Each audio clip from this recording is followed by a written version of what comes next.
This episode of One Hit Thunder is brought to you by DistroKid. Anatomy of an ad. Subconsciously trigger emotions through music. Perfect. Define an opportunity. Imagine talking to millions of people across the U.S. like I am now. Identify a problem. Creating an audio ad is time-consuming. Offer a solution. Utilize cutting-edge AI.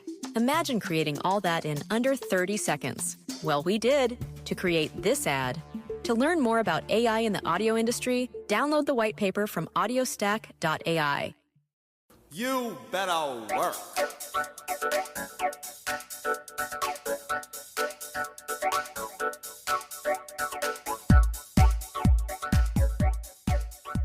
Labeling RuPaul as a one-hit wonder seems preposterous in theory.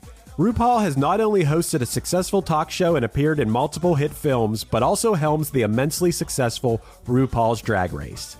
However, all of this success was catalyzed by the song Supermodel, RuPaul's lone charting hit. Joining us this week is Joe Ferejan, host of Fright School, who helps us strut our stuff on the runway.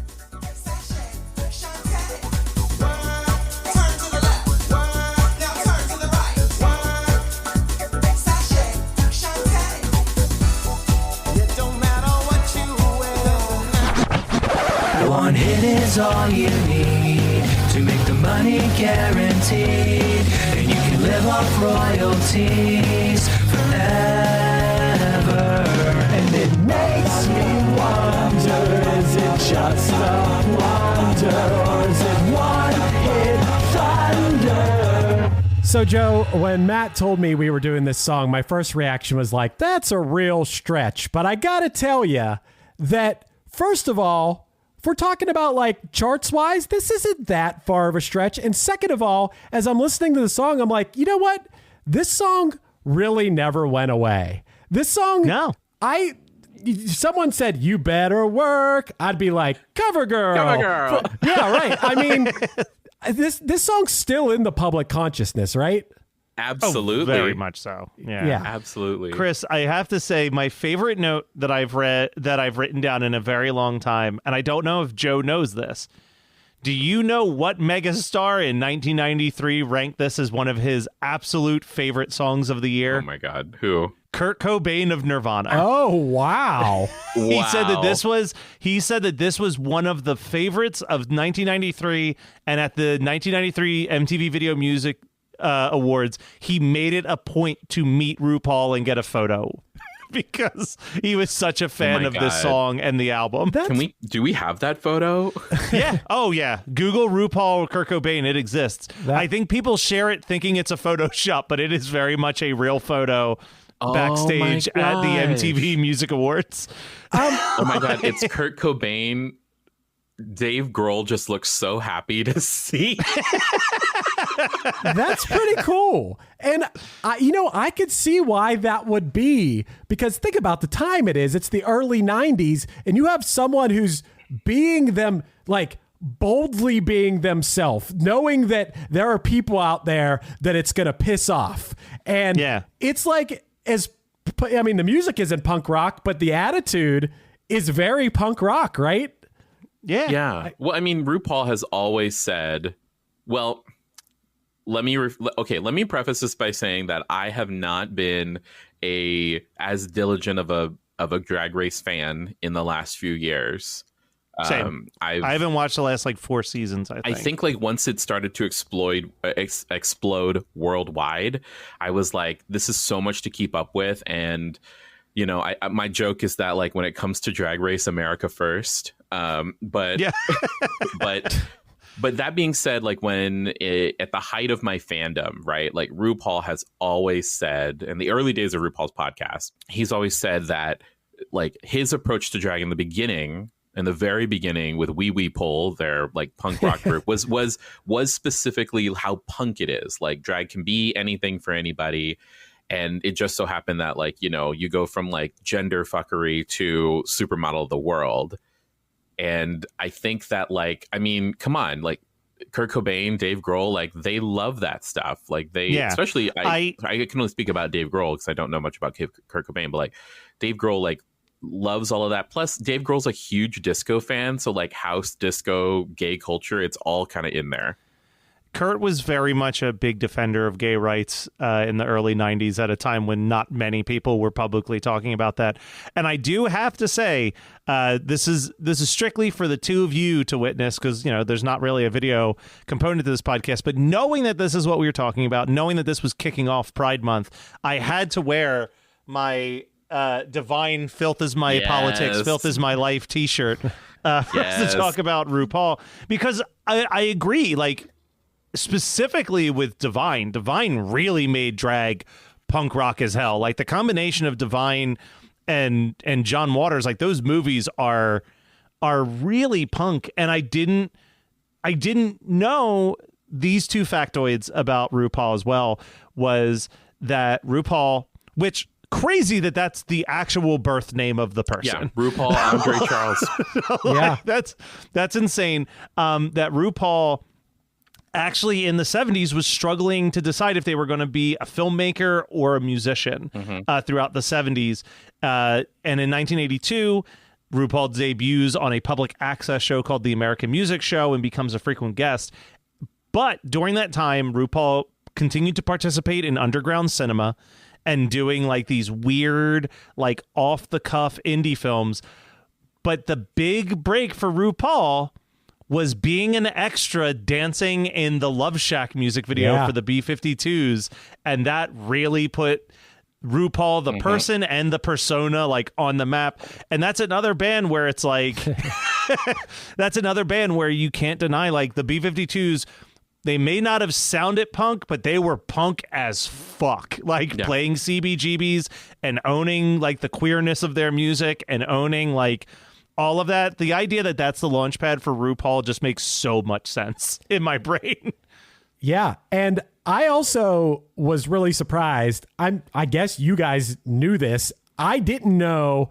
I guess I was picturing RuPaul, this persona has been in my life, it feels like, for most of my life, and be it TV and movie cameos and everywhere. I didn't realize this song we're talking about today, this was the thing. The start. This was the start of it. And I can't believe that I didn't know RuPaul before this song. Like, I think of the music as kind of just like an offshoot of all the other projects, when in fact it was the music that launched 1,000 ships for RuPaul. Yeah, that got the RuPaul talk show, that got, you know, the cameos in, like, the Brady Bunch movie where she was Jan's guidance counselor. Yeah, right. My favorite RuPaul performance. Better work. My favorite RuPaul appearance, which is out of drag in the movie But I'm a Cheerleader as a counselor at a gay conversion camp. Yeah, all of that. And then, I mean, Chris, I don't think that you grasp this totally. Like, not only is RuPaul's Drag Race like one of the highest rated, most winningest reality competition shows. Like, Joe, you might know better than I do on, like, where that is on how many times it's won, like, a Golden Globe and an Emmy for best reality competition show. But I think it's pretty much consistently, since it came out for the last 20 years, it's what wins. There are so many spinoffs. Like, in a solid year, you get the American RuPaul's Drag Race, you get Drag Race All-Stars, you get Drag Race UK. I think there's Drag Race Australia now or something. Drag Race Down Under.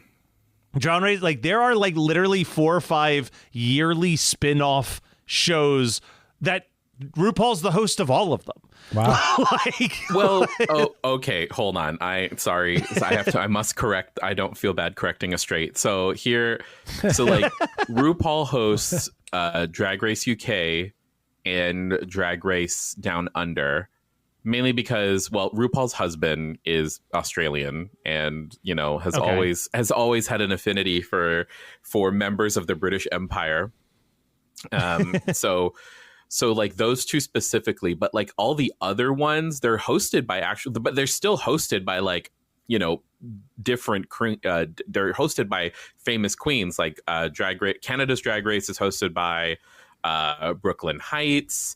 You have Drag Race France that's hosted by Nikki Doll, who is French. Drag Race Philippines is hosted by Jiggly Caliente. And like Julie Caliani's Filipino, and like it's all like here. I'm looking at them right now. Thailand, the UK, Canada, Holland, Spain or España, Italia, France, the Philippines. Okay, sorry.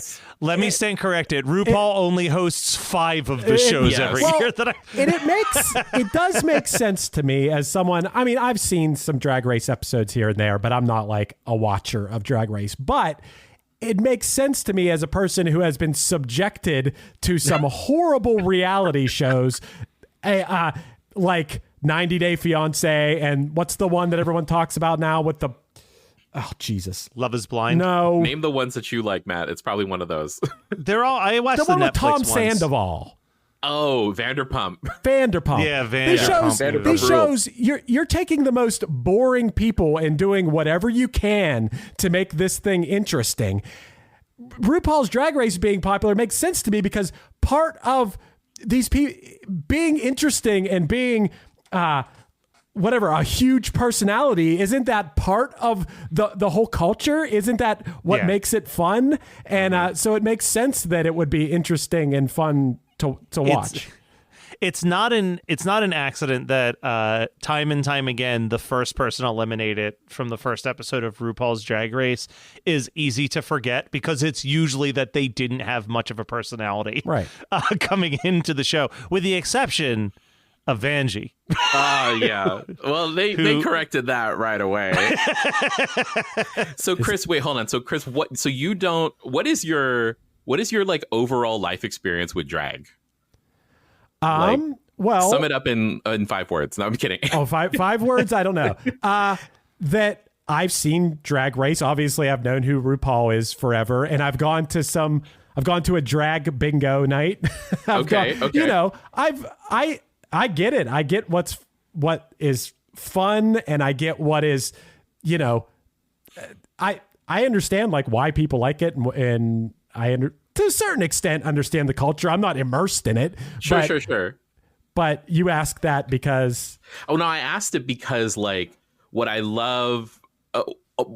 what I love is that like I feel like drag is something, at least when I was starting to get into it a few years ago, this was around like season 4 of Drag Race with Sharon Needles, is that like it was at the time for me, it was a way to like connect to like other queer culture and queer people. And over time, it's been a way to like really connect with like my straight friends who also love and appreciate drag.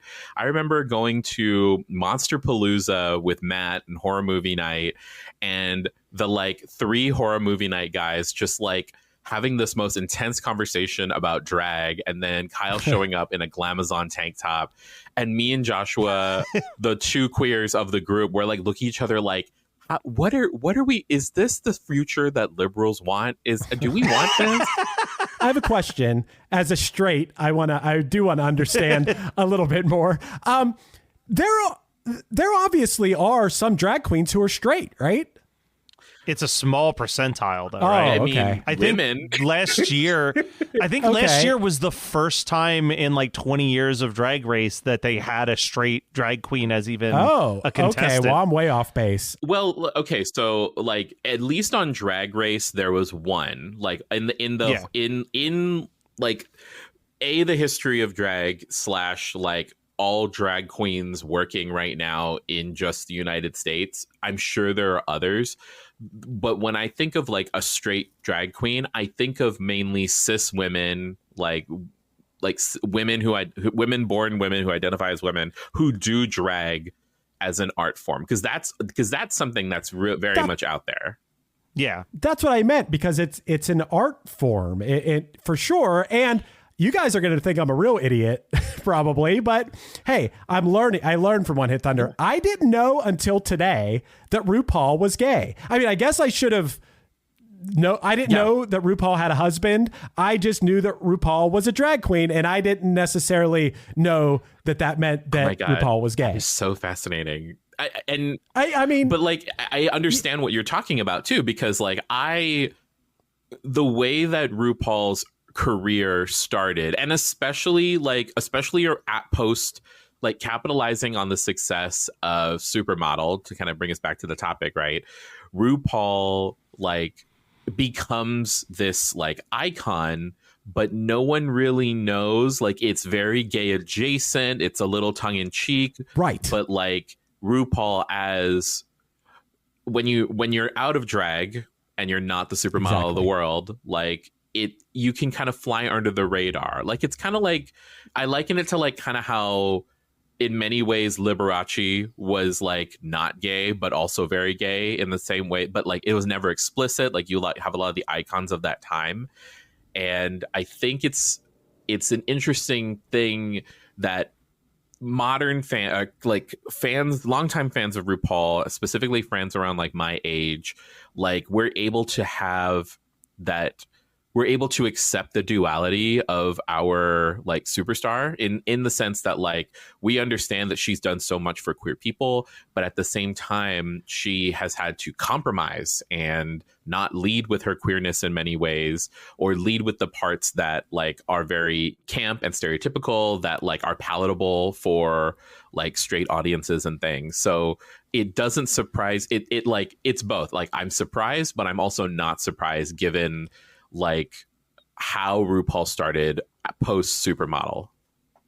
Well, yeah, that's the thing is that I think of RuPaul as a drag queen. Yeah. I don't think of RuPaul as a gay person. And of course, it's both. Yeah, but it's totally both. People might be screaming at their podcast app right now, like, "Are you kidding me? You didn't know RuPaul was gay?" But I've never seen RuPaul's husband. That's true. I was going to say that I think my first exposure to RuPaul probably was actually the RuPaul talk show on VH1, because it would just be like on in the middle of the day in the summer. And I don't think because I didn't know what drag was. I literally just thought that this was a woman with a talk show. Like, I didn't like the idea that there was like anything that was out of the ordinary to my 10-year-old brain just like didn't even click. I was just like, I think I remember thinking, why does this woman have a talk show on VH1? But like, that was the extent of it. And it wasn't until like years later, I think in college, is when I really started to piece things together, because I rediscovered the song Supermodel and then was like, oh, RuPaul's a drag queen. Yeah. And like started to learn about drag and like reverse engineered that all in my head. Sure. Let's talk about that. Let's talk about the song a little bit, because, you know, RuPaul was working in the Georgia club scene. You mentioned Wee Wee Pole, which is a really funny band name, by the way. I think that was RuPaul's punk band, but I'm not sure if it was when RuPaul was still in Atlanta or if it was when. Yes. Okay, perfect. Yeah, Wee Wee Pole. And if you Google pictures of RuPaul from the Wee Wee Pole era, like, first of all, fucking sexy, bearded queen, gender fuckery. And it's just it, and she's talked about it on the show too. She's shown pictures from that. Also, I'm going to intentionally but unintentionally refer to RuPaul by both male and female pronouns. So just me and Matt were talking about this beforehand. I don't know. I never intentionally. Sure. Sometimes people are going to mess up, not with ill intent. They just don't know. But with RuPaul, I was like. But Matt explained it to me. When RuPaul is in drag, it's she. But when RuPaul is not in drag, it's he. Either way, it's fine. Yeah, totally. Either way, it's fine. And I honestly think that, like, when in my mind, the delineation in my mind is when I talk about RuPaul the icon or on the show, it's a she. But when I talk about RuPaul the businessman. That's what I'm like. When I talk about RuPaul in the suit in the workroom or like on the stage getting the Emmy, that's the he.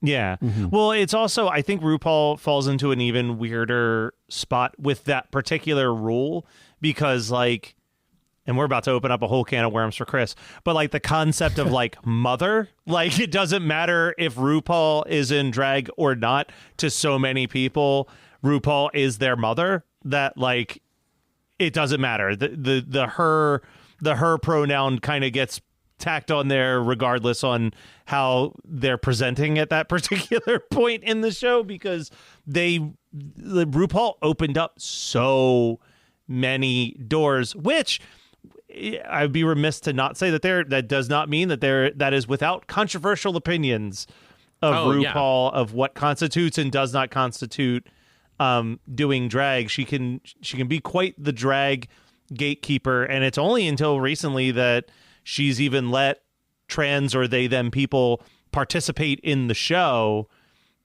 because for a very long time RuPaul was very vocal that she had some issues with the idea of a trans person being a drag queen. Yeah. And it was not great. That's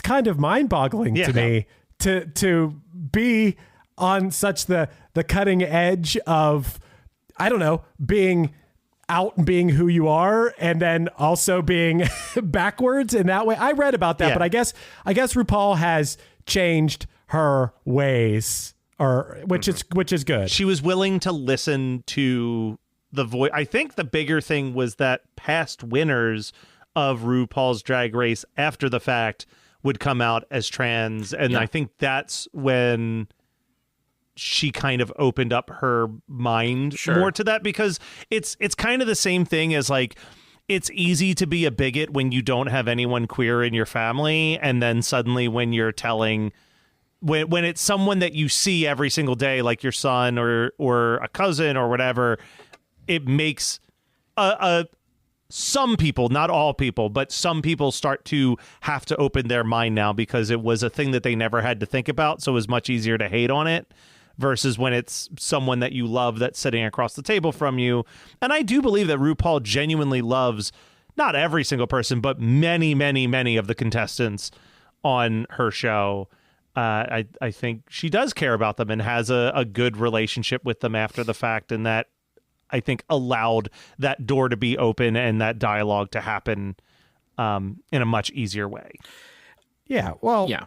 You know, it's all about empathy. All this stuff, like anything. It's like, I'm against gay marriage. Oh, until my kid or my friend wants to get married, I'm like, okay, I'm not against it anymore. I'm against whatever. I'm against abortion until till my wife's gonna die or something. All these things. There's even things probably people could throw back on me if I'm someone who's, I don't know where I land on this particular topic. I go back and forth, but the death penalty, if someone, I could say I'm against the death penalty, and then someone whose family member was murdered could look at me and say, you're going to tell me that this person, and I could be like, well, I can't really, all I can be is empathetic to that. Yeah. So that's true. But I thought you were going to go so different. So you're going to be like, what do you think I was going to go? No, I was, because I think of the stuff that you truly hate, and it'd be like, you're like, I could say that I hate hair metal and country, and the next thing I know, my girlfriend's becoming a country star, and I've got to come to terms. We'd break up. See, and that's the thing about and thank you, Matt, for bringing that up. As especially in early seasons, you had Sonique, who was on one of the first single digit seasons, in one of the single digit seasons that comes out as trans in the reunion, and then eventually returns to the show to win an All Stars, now fully as a trans woman doing drag. And the thing that's always not broken my brain specifically with RuPaul, when the allegations and not even allegations, the things that she's actually said in interviews, in early interviews related to trans women competing in Drag Race, is that this is somebody who has very vocally said that drag is about gender fuckery. You're all born naked and the rest is drag. And when you take that to its galaxy brain conclusion, right? Then it really could be for anyone, as long as there's that respect for the art form and for the history and everything. So, and this is something that constantly gets brought up on as a critique of Drag Race, because you have queens that get on there that are very quirky and different from a quote unquote mainstream, Instagram kind of queen. And then you have they're being told to be themselves, but then Michelle Visage is out here saying to, be sure to be cinched and to look as feminine as possible and don't wear pants and all this other stuff. So it's really interesting. Plus, I also think that you guys brought in the perfect fan of Drag Race and RuPaul, because I can hold both the her as an icon and what it means for me personally to have RuPaul and Drag Race, and then also be in the same breath very critical, because that is just kind of who she is. And also RuPaul's a billionaire, so we need Oh, really? I'm Wow. well. I'm close pretty to sure. it, probably. Yeah. I'm pretty sure. Also, Well, mainly hey. because of the fracking. Like that's the big part. Is that RuPaul? Oh, that's another thing. Yeah, RuPaul has a that I ranch read. in Wyoming where her husband George lives. Like they have a ranch in Wyoming, and they do frack on that land. Oh, boy. Hey, well, look, I want to talk about the song, but the one thing I do want to say that as the person on a little bit on the outside doesn't really watch Drag Race and stuff, what doesn't make sense to me about like this controversy about, which I guess it's been resolved to a certain extent or whatever, but that there ever was is just because someone's trans, it doesn't mean that they are dressing like or you know putting on the whole drag queen person. Like it's two completely different things. Yep. It has nothing to do like just I don't know. It's so weird. You're to me totally that- right. It's just like being a trans woman. And I think that we saw this when Gottmik in, I forget what season, maybe it was season 14 or 15, but maybe 13 even. But like Gottmik, who's a trans man, is like competing as like in drag. And it's just like when they're out of drag, they're completely different from the persona in drag. And that's the thing, is it's about the performance, the persona, the charisma, uniqueness, nerve, and talent. Had to wedge that in there somewhere. And so you're entirely right, Chris, about like it's not the same. Like you couldn't tell me that like Gottmik out of drag was like is very much like just a very like femme presenting dude. 99.99% of trans people, I think, would just be like a normal person. Yeah. It just the opposite sex. Yep. Just that's it. They're not dressed. They're not like dressed. I mean, obviously when you think of a drag queen, these I don't know crazy outfits and makeup and you know what I mean by crazy. Just wild. Yeah. Over the top, like, opulent, over the top. extravagant. That's what I'm looking at. Yes, and, exactly. And so I did double check. Gottmik was season 13. Thank it was you. the 2020 season. Yes. And honestly, would have potentially won that season had it not been for the fact that Simone was also there. Like they were both kind of equal sides of a very progressive coin of like what, because I think that was like where I did get my some of the most interesting stuff in Drag Race at that time was like really bending what even is drag at that point. And like you were getting stuff like Gottmik was like, I think one of the runways, and I might be confusing this for a different person's runway, so apologies if I don't. You guys are getting really inside baseball. We're getting inside baseball. Drag Race. But one of the runway performances was like intestines dangling out of her stomach and like twirling the intestine like it was like a cane, and like that was the whole presentation. Like it was like, does this even count? Like there was so much like where is that line and where can that line be broken? That was sounds happening. Like horror makeup. Yeah, well that sounds like a horror. And then we get Dragula, which is the all horror themed drag show where it is that, but like the layers are crazy. Joe, I want to ask you a question about the song Supermodel as it pertains to some Drag Race quotes too. But, you know, obviously a lot of the lines from this song become part of Drag Race history. Chris, I'm not sure if you know this, but when it comes down to the final two and RuPaul has to decide who stays and who goes, she tells one person that they can sachet stay and the other Sashay one away.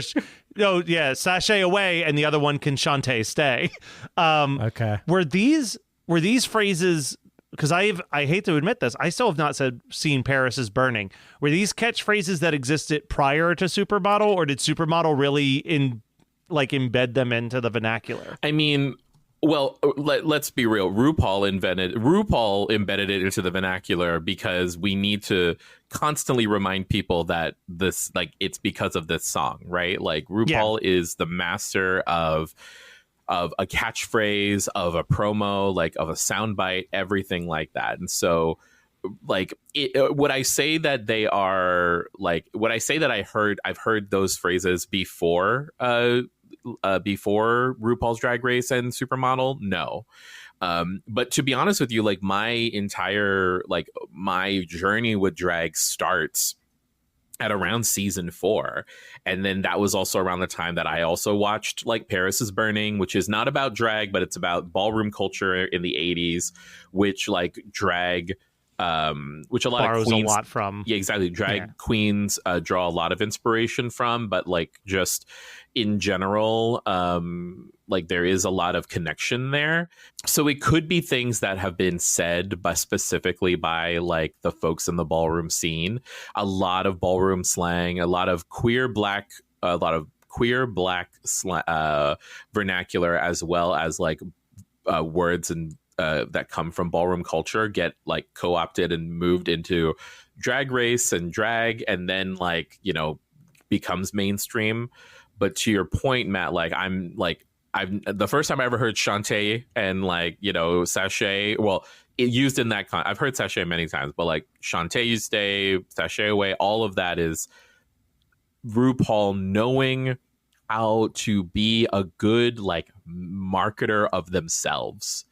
Okay, because at its core, this song is mostly just music and RuPaul yelling Cover girl. these phrases like over top of the song, like Just a bunch of catch. It's just a bunch of It really catchphrases. is a bunch of catchphrases. Hey there, One Hit Thunder listeners. Are you ready to take your music to the next level? Well, get ready to rock, because this episode is brought to you by DistroKid, the ultimate digital music distribution service for artists like you. With DistroKid, you can easily upload your songs or albums to online stores and streaming platforms like Spotify, Apple Music, and YouTube Music, reaching fans all around the globe. But that's just the beginning. DistroKid offers a ton of awesome features like Hyperfollow, which helps you promote your releases and get pre-saves on your songs, all for free. But wait, there's more. The DistroKid app is now available on iOS and Android. With the app, you can manage your releases, track your streaming stats, and even withdraw your earnings, all from the palm of your hand. And for those looking to perfect their sound, check out Mixia. This powerful tool allows you to put the finishing touches on your tracks in minutes, ensuring they sound polished and professional every time. But that's not all. DistroKid has just launched a brand new feature called Instant Share, allowing you to easily share large files securely with collaborators, producers, and more. With Instant Share, you can keep your music streaming at the highest quality while making the best impression possible. So what are you waiting for? Elevate your music career today with DistroKid and unlock a world of possibilities. Possibilities that I know all about because I've been using DistroKid for years. It's seriously great. If you haven't used it before, you're going to love it. And One Hit Thunder listeners get an exclusive offer, 30% off your first year with DistroKid by signing up at distrokid.com/VIP/OneHitThunder. That's distrokid.com/VIP/OneHitThunder. Greetings from Evergreen Podcasts. We're rolling out a listener survey, and we want to hear from you. The information in the survey will help us gather statistics and in turn make our shows more appealing to advertisers. I know most people don't like ads, but this is one of the only ways our shows make money and help keep their lights on. We promise it will only take a few minutes, but the impact on our podcasts will be tremendous. As a token of our appreciation, we'll randomly select one lucky participant each month to win an exclusive merchandise package from Evergreen Podcasts. Head to evergreenpodcast.com/listenersurvey to help a show and possibly get some free stuff for doing so. We can't thank you enough for the support. Now back to the show. Hi listeners, I'm Carolina. And I'm Tessa, and together we are Femme Regard Podcast. Femme. We are a show dedicated to educating and entertaining underdeveloped filmmakers and film enthusiasts alike. We love sharing our experiences as filmmakers, what we've learned and what we've gone through. And we love bringing on professional industry guests. We want our listeners to learn from the best and get an honest account of the biz. So come join the Femme Fam and give us a listen every Friday. Streaming on all the major podcast platforms, including YouTube and our website, femregard.com, and of course, the Geekscape Network. I want to talk about the song. It came out in 1993, and it was produced by Larry T, who was the Berlin-based DJ and club promoter and music producer who managed the Celebrity Club in Atlanta where Wee Wee Pole would play. And Larry T is also responsible for Now, it's called the Electro Clash scene in New York in the early 2000s. And he helped not only launch the career of RuPaul, but also Scissor Sisters and Peaches. Oh, like all these acts are tied into each other, and it makes sense. And so when this song came out in 1993, I was surprised. It peaked at number 45, which does fall outside of what we would normally call a hit, but still, that's no joke. Like number 45 on the Hot 100, that's for real. Number 39 on the UK singles chart. And this is very much in the heyday of MTV. We talk about that a lot, where there are songs that to Matt and I, we say, hey, that was a hit because it was on MTV all the time. That didn't always translate to the Billboard charts, but it did to me and Matt and everybody, millions of people.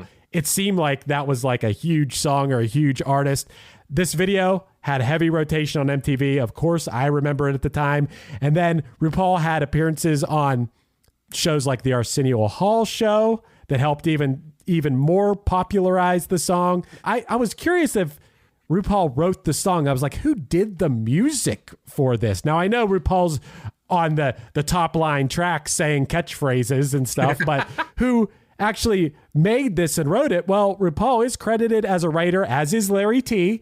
and Jimmy Harry. Now, Jimmy Harry, who I would assume was maybe the person behind the knobs and stuff, went on to be nominated for a Grammy for Best Female Pop Performance for his production of Pink's song Sober. So many years later, producing people like Pink. And also, I thought it was interesting. I had never heard, maybe I did. I don't know. Maybe deep in my mind, I had heard one of the two other singles from RuPaul's debut album that was released on Tommy Boy, by the way. Back to My Roots and A Shade Shady Now Prance. Did you guys know these songs? No. I mean, I have this album, so I know these songs, but I didn't know them prior to buying the album. I bought the album maybe 2 or 3 years ago at a used CD store. Okay. Well, Back to My Roots is a song, same sort of deal, where it's RuPaul just kind of saying catchphrases over top of club dance music. But this one is about all different types of black women's hairstyles. So he'll be like, Afro puffs, and then the beat, and then like, just different types of hairstyles.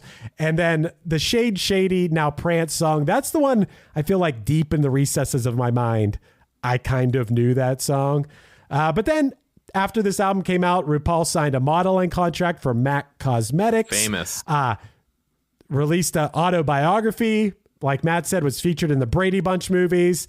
Then, of course, got his own VH1 show. And then his second album, Foxy Lady, was released in October of 1996 on Rhino Records. This album failed to chart in the Billboard 200, but the first single, Snapshot, reached number 95 on the Hot 100. Then a year later, RuPaul released his Christmas album, Ho Ho Ho. And then, this is what's most mind-boggling to me. Since then, has released 13 more albums, 3 of those being Christmas albums. The discography runs deep. Well, so here's the thing, and I can explain this, and I think Joe knows where I'm going with this. And I told you a little bit about this. As RuPaul Drag Race, the show, blew up, I think RuPaul also saw a free marketing ability for every new album, because time and time again, prizes on that or competitions on that show are to film a music video for the new single off the new album. Yeah. And we get a lot of like some great, most not songs. That is fair. Well, yeah, I was so scared for a second when Matt told me we were doing the song. What'd you say it was? I said Superstar by mistake. He said Superstar, so like, I looked it up and I'm like, no, she has a song called Superstar too, and it's bad. Oh no! Oh man, I put it on. I'm like, we can't do this, and then I realized I'm like, no, Supermodel, of course, Superstar, not a good RuPaul song. But I did text you what my favorite RuPaul song is, and Joe, do you know what my favorite RuPaul song is? Actually, I don't think I know your favorite RuPaul song. It's, as soon as I say it, you'll be like, that makes sense. It's RuPaul and Big Frida's Peanut Butter. That's a pretty good song. I gotta admit, You would. Does Big Frida have a music career too? Absolutely. You want to bring me back for Big Frida? We can talk about Big Frida. Well, here's what's how Big Frida's biggest song? Well, I don't know what Big Frida's biggest song is, but Big Frida's on 3 different Kesha albums. So. Well, Big Frida also, there's a Drake song that samples Big Frida. It's Nice for What? Yeah. Yeah. That samples, I think that song samples the Peanut Butter song. Yeah. Maybe that's what it is. Here's the other thing with stuff, Chris, is most drag queens have recording contracts now. Okay, yeah. I would say at least, if we're like 20 seasons into Drag Race, I'd say at least 10 of the winners are musicians. Yeah, everyone, now they do like good. a talent show and like people sing or have like released their own tracks, and I'm like, okay, we're flooding the market. Like before I felt like duty bound to like listen to Drag Race girls music, and now there's just so much that like I'm like, no, not everything is good. But is I it would always say most just of it bad. club beats with catchphrases over No, it? Trixie Mattel's like a country star. Actually, Chris, I would recommend you listen to some of Trixie Mattel's stuff, because there's like they are like country bluegrass, like they're from Wisconsin, like that's all of their roots. They play instruments, and what's interesting is that like her first 2 albums are very much in that vein, and then you realize like, oh, she's actually like a good musician. She has a song called that came out recently called This Town, that's about like growing up in a small town.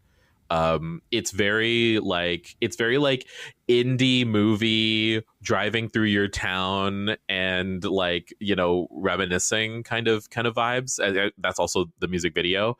And at the same time, Trixie Mattel also has a song about Jesse Eisenberg called Jesse. Yeah. Oh, wow. Yeah. Okay. I did not expect you to say that. It's actually really fun, and it's really fun, and it's really good. I think the crazy thing to think about, though, with the song Supermodel is that, like, there was a much higher chance, a much, much higher chance that this song comes out, is maybe popular in, like, the underground gay club scene, and that has no, like, effect whatsoever. You know what I mean? Like, makes absolutely no waves in mainstream media. And I can't help but wonder genuinely how different so many elements of society would be without this, because it really is, like, as much as Joe says, like, part of RuPaul's success was kind of hiding the queerness behind it all. Like, it's still undeniably there. And RuPaul's been such a big, despite everything, despite, like, the occasionally transphobic comments and all of that stuff, it is undeniable the effect of Drag Race's undeniable popularity with getting a lot of people who could not wrap their heads around homosexuality to have an understanding of it in a bigger way, because it was that show that you didn't like. The people there was a lot of people who were watching Drag Race who were just like random middle of the America straight women. And it was this like eye-opening, like I think that there is a direct correlation between Drag Race and a lot of positive things in gay culture happening and acceptance. A lot of that seems to be going out the fucking window in the last 5 years, but like the world where RuPaul Supermodel isn't a top 50 radio hit, I think is a much more fucked up world ultimately in 2024. Joe, can you draw a line back to this song becoming, a minor hit and putting RuPaul into the world to a higher level of acceptance? Do you think that because I just think that without this song, we don't get the talk show. We don't get her on Arsenio. We don't get like the cultural interest in RuPaul the person, where we get to a show like Drag Race eventually. So this is such this is such a good conversation. It was not the conversation I was prepared to have, but it is a conversation that's important. I think like when I think about making strides from a policy level, from like a national federal level in terms of like acceptance, I think about when Obama like ran the first time and like specifically cited Watching Will and Grace like as a way. Like that's what I think about. I think RuPaul had still up until like maybe season 5, season 6 of Drag Race was still someone who was like a camp icon on the periphery, right? Because VH1 is not like VH1 isn't basic cable. Is basic cable? I don't know, but like it's you not have network. to pay for it, but it's not part of paying for like HBO. It's still niche, and the explicit queerness of like a show like Drag Race, because like Drag Race started on Logo, like nothing really happened on Logo, and I think where we start to get to mainstream representation of drag is when it's picked up by VH1 and then ultimately by MTV, where it sits right now, right? Drag Race does. And so having it be on Logo, which is still very niche, kind of like still puts it in like, I wouldn't necessarily, it's gone a way of like massive strides. It's definitely done a lot for representation, but like it's not until like where we are in the current moment. And even then, like the current moment of Drag Race is so interesting because like you get a lot of critique from fans, from longtime fans and even younger, newer fans, where it's like the demographic for Drag Race is mainly like, you know, straight white women in their like, you know, from the ages from the ages of like early 20s to their mid 40s, early 50s. Okay, I guess I kind of knew that. Okay, but like it's interesting because it's like, and then you have like they become fans, and people who only know drag through. But what it creates is that people who only know drag through Drag Race, and then you have like, you know, they get into arguments on the social media with like actual drag queens. And it's like the culture of drag, especially now, and especially among working queens, is so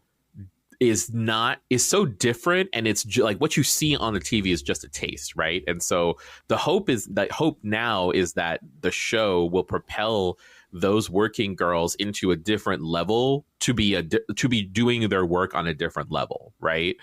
But that's such an interesting concept that like I don't think you get to more widespread acceptance without RuPaul being in the consciousness, or being in the culture, just because of representation. But I think that like it is still something that even at this time for Supermodel, it's still so niche because people are afraid, right? AIDS crisis is still raging. Like people are still afraid of that kind of what that openness means. And I think that it also turns into a full butterfly effect conversation of like, does Will and Grace get created if RuPaul doesn't have a talk show 2 or 3 years earlier? You know what I mean? Like there's a whole bunch of stuff like that. Before this conversation, and once again, you have to excuse any ignorance I have. I'm just trying to learn. For sure. Before this conversation, I would have been very hesitant to conflate drag with gay. I would have thought that me assuming that drag, I would have felt like I would have offended gay people saying that. Because until you guys told me, I assumed that maybe, I mean, obviously some of these drag queens are gay men, but I would have assumed that there were like a bunch of just straight men that like to dress up in drag. Until you told me this today, that there's only been like one contestant, I would have thought like, oh, those two things are their own thing. And of course there are gay people that are in the drag world and love drag and everything, but I would have not necessarily put those two things together. But you're saying that they kind of go hand in hand. Well, drag goes hand in hand with gay culture. So like brief history of drag. So like one thing, RuPaul has said this on the show. I've not verified this. I'm not a historian. So, but one of the supposed origins of drag is that it does come from like Shakespeare, right? Like in Shakespearean times, the male actors also portrayed the female roles. And so drag was an acronym dressed resembling a girl. That is one of the supposed origins. Another origin, and this is the one that I've recently learned and have come to accept as a more accepted origin, is that there was a black person. And I forget the exact, but it was like in hundreds of years ago, there was an American black person who dressed up dressed up in a dress, and it was so opulent and big that like they made it that way because they wanted it to drag. They wanted it specifically to drag across the floor. And so that is like, that's where you get one of the more supposed things. And Matt, I'll find the name unless you found it already. But I was going to say part of me, and I could be totally wrong. This could literally be a thing I just imagined and created in my head, and it has no factual bearing at all. But at one point my mom was asking me like, but why? Because my mom she doesn't want to ever push anyone away, but she wants to understand. And she was asking me like, but why drag? Like what for what purpose? Mm-hmm. And I was under the impression, and again, this is coming from a straight white guy, so I could be way off here. I can't wait to hear what the straight white guy has to say. But I was under the impression that at least the origins of drag potentially was in a long time ago when being femme presenting was a very bad thing, that drag was a way to blend in and not let your feminine ways kind of tell on you in public. And then like the actual idea of drag performers was like taking that and being like, we don't have to be ashamed about this. We don't have to hide. And it like became the idea of not trying to blend in, but to stand out, almost as a rebelling of that original thing. But I have no clue where that came from. Like, I'm sure I heard that somewhere 20 years ago and just accepted it as fact, and that it's been like super disproven, but it makes sense in my head, like that in the 1800s, if you were very effeminate and it could get you in some serious trouble or killed, that like one way to not be as noticed is if you were able to convincingly dress like a woman and present like that out and about.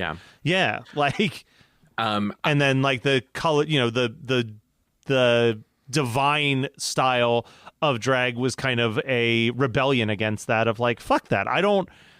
I want people to notice that I am different and out there, but like kind of taking this thing and taking this quote unquote defense mechanism and turning it on its head. It becomes less about passing and more about it becomes less about passing and more about fucking with gender and the idea of a gender binary, right? And so like you have people where it's like the girls who want to pass, whether that's, and again, like we know that like there's definitely a correlation between like when you start to play with gender in your performance and your presentation of it, you also start to think about your gender identity a little bit differently, and it starts to normalize a couple of those things.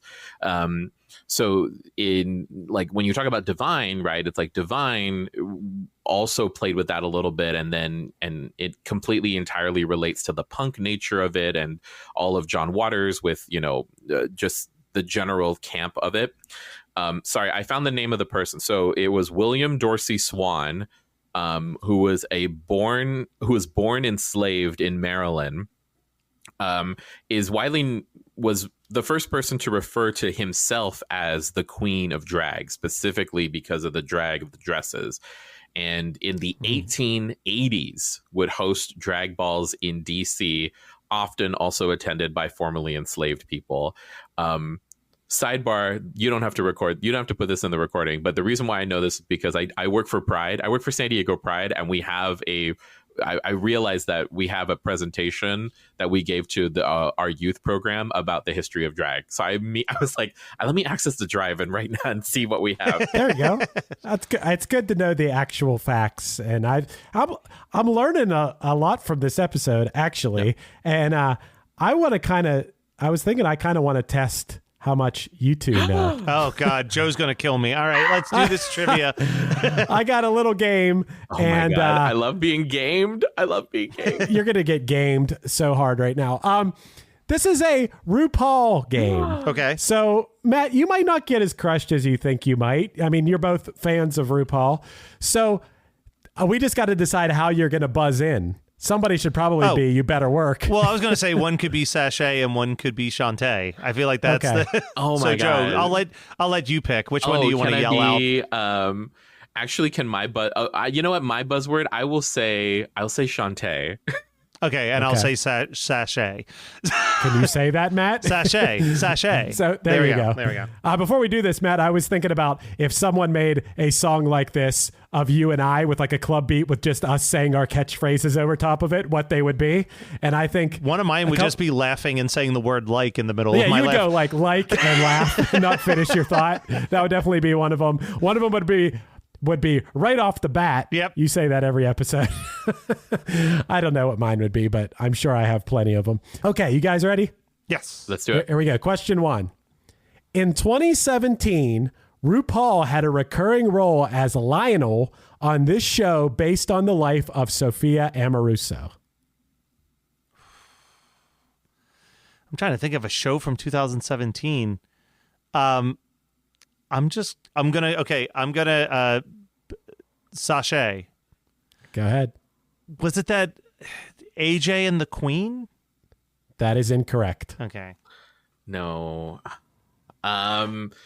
Could you repeat the question, this show. please? In 2017, RuPaul had a recurring role as Lionel on this show based on the life of Sophia Amoruso. Oh my God. Great show. It only lasted one season. Okay, so this wasn't Emily in Paris. I'm like, what shows do I know Chris loves that I haven't watched? Okay, Shantae. I'm only gonna. I know this is the wrong answer, but it's the only. It's the only thing I can see RuPaul in a TV show.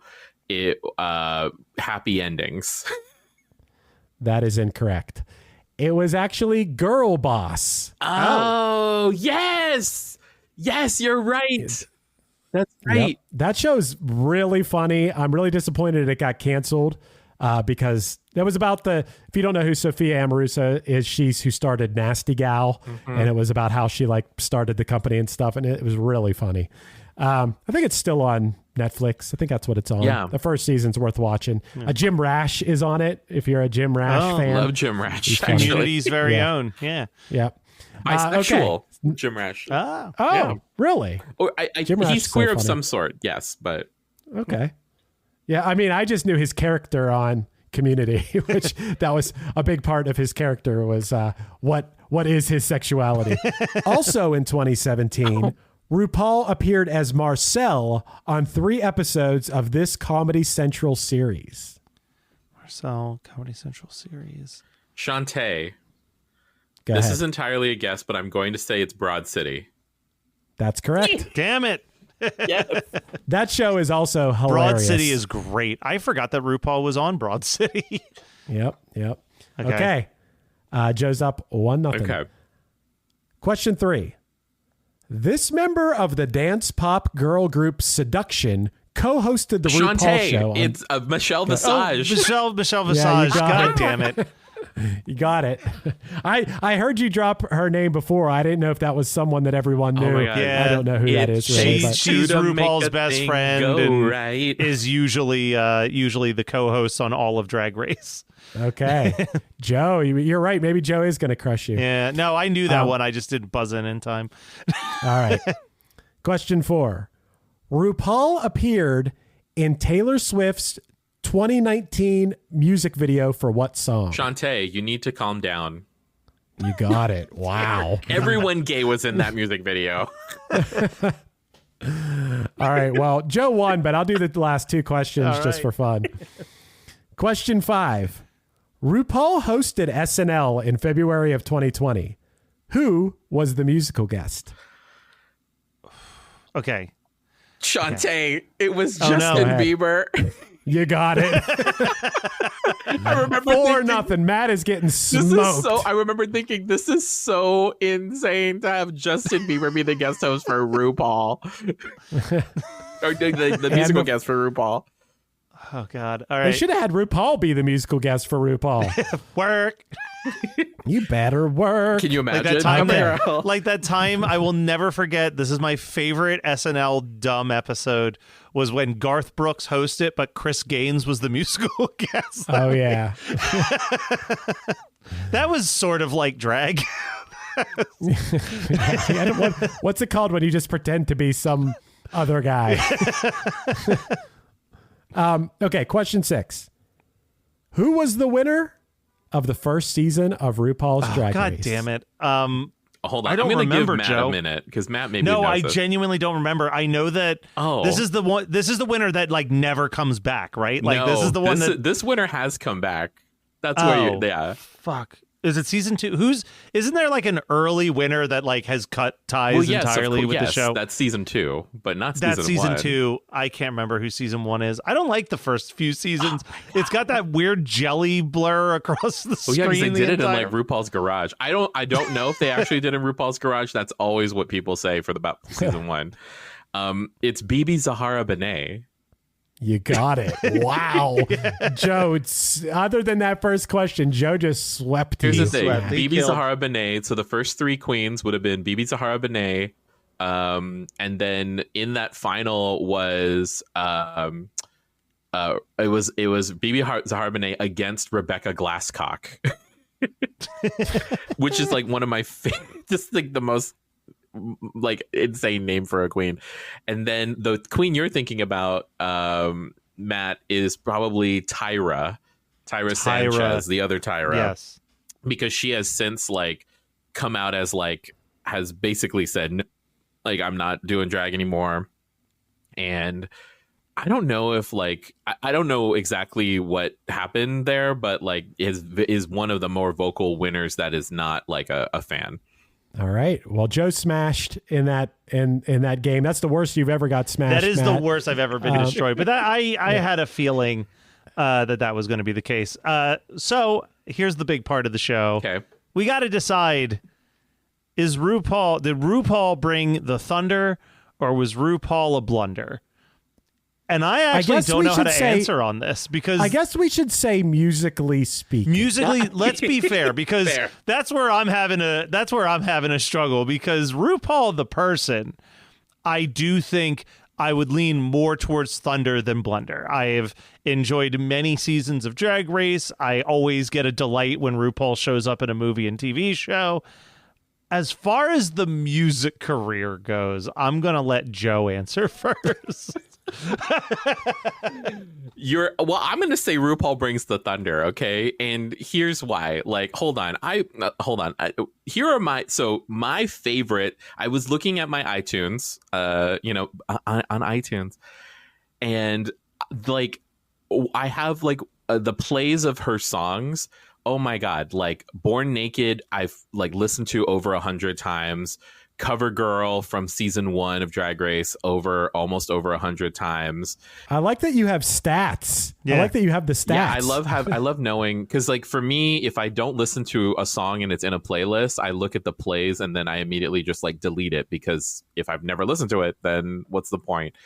Right. This is an elder millennial concern with data.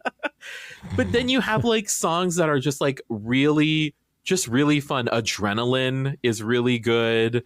You have like the Step It Up, where you're talking about stepping your pussy up, like that step it up is really good. And these are songs, again, like from a few years ago. Not really sure about like the new stuff that's coming out, but also I really do love RuPaul's Christmas album too. She has a song with Michelle Visage called From Your Heart that's really sweet. And she does a cover of Hard Candy Christmas, Dolly Parton's Hard Candy Christmas, on Ho Ho Ho. That's also really fun too. So to me, RuPaul does bring the thunder. it's not great. Like, that's the other thing too. Yeah. It's not good, but it hits in a very different way. It hits a very specific way that I love. It's camp, Yes, right? exactly. We've used that word. I am going to give a begrudging Thunder because I don't have the love for as many of those songs. Like, there's maybe like 3 or 4 RuPaul songs that are in like my regular rotation. Okay, playlist. what are they though? Name them. Well, Supermodel, Peanut Butter. Like, it's the ones that show up every single week on Drag Race. Click clack. Then I'm like, all right, money. yeah, like it's like those are the ones that are like stuck in my head. Joe, I just want to throw this out there because this blew my mind. I was just scrolling through RuPaul's filmography. Did you know that RuPaul was in the Disney Channel original movie Zombies 3 2 years ago as the voice of the alien mothership? That no. First of all, I just thought you would be entertained by the fact that RuPaul plays mothership in a Disney Channel original RuPaul movie. is mother and a piece of ship, so it's Yes. The year prior, she starred in The Bitch Who Stole Christmas. Yes. She did. She played like, that was, God, what a time. What a time. We've been hit up by a few different people who really, really want to talk about The Bitch Who Stole Christmas for Christmas 365. We may just have to bring a whole panel of humans for that one. Honestly, if you can get a queen to do it, you should get a queen to talk about it because it's so... Like, the Bitch Who Stole Christmas is not good either. But again, it's the camp of it. It doesn't need to be good. The fact that it's not good and it actually makes it kind of makes it good. Like, come on. All right, Chris. Yeah. Oh, yeah, Chris, please. Certify it. I would say that I'm impressed that RuPaul has put out like 20 albums.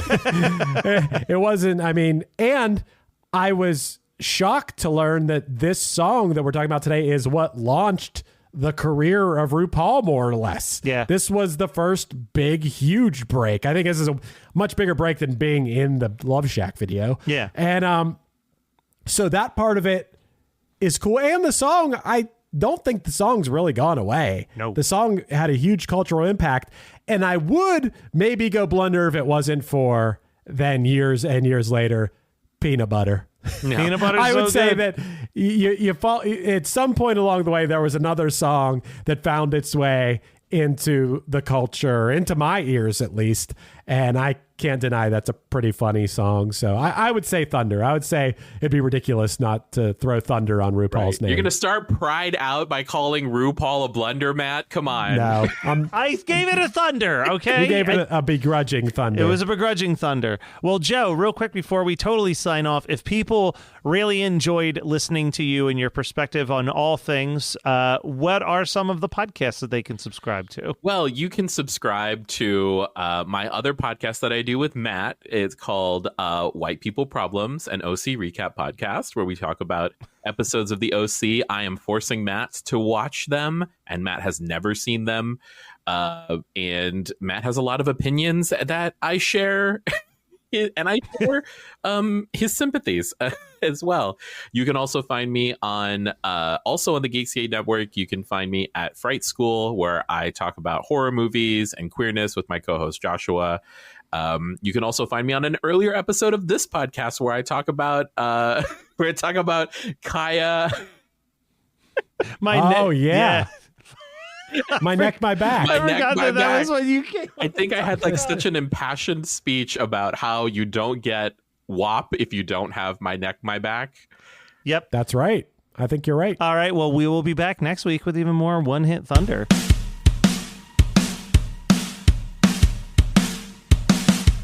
Hit me like a Ludwig, crash me like a shindig. I won't get out of your head, yeah, I'm on you like a wig.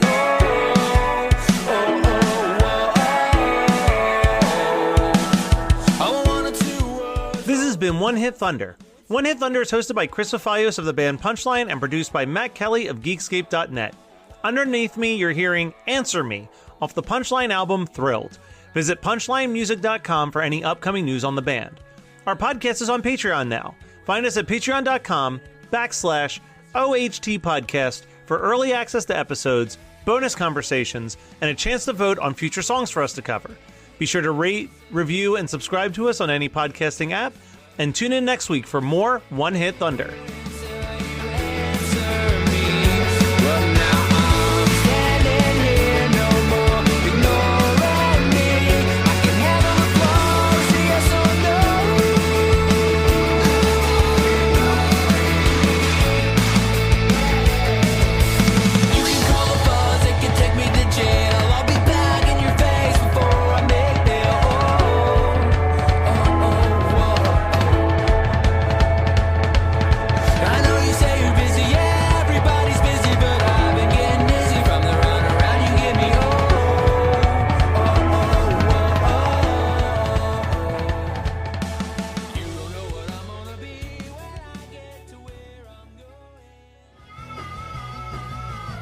You're listening to the Geekscape Network. Anatomy of an ad. Subconsciously trigger emotions through music. Perfect.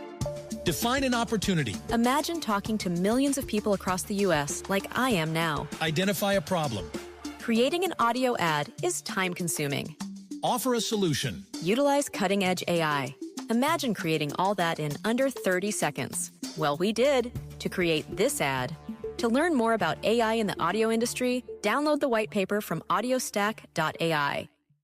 Well, hey friends, my name is Zach Lupiton. You may know me from the band Dust Bowl Revival, but I also host a music discovery podcast called The Show on the Road. For the last 5 seasons, I've been able to dive deep and have intimate chats with folks like the Lumineers, Ani DeFranco, Wolfpack, Keb Mo, Lake Street Dive, Bela Fleck, and more. So guess what? After 150 conversations with some of my favorite songwriters from around the world, we are bringing brand new episodes to the Osiris Network. New interviews and intimate acoustic performances will be coming at you this summer. And which episodes are coming next, you ask? I am Zach Goody, the lead singer for the band Smash Mouth. Our band is called Milky Chance. We are based in Berlin. My name is David Shaw. I sing and write songs with my band, The Revivalists.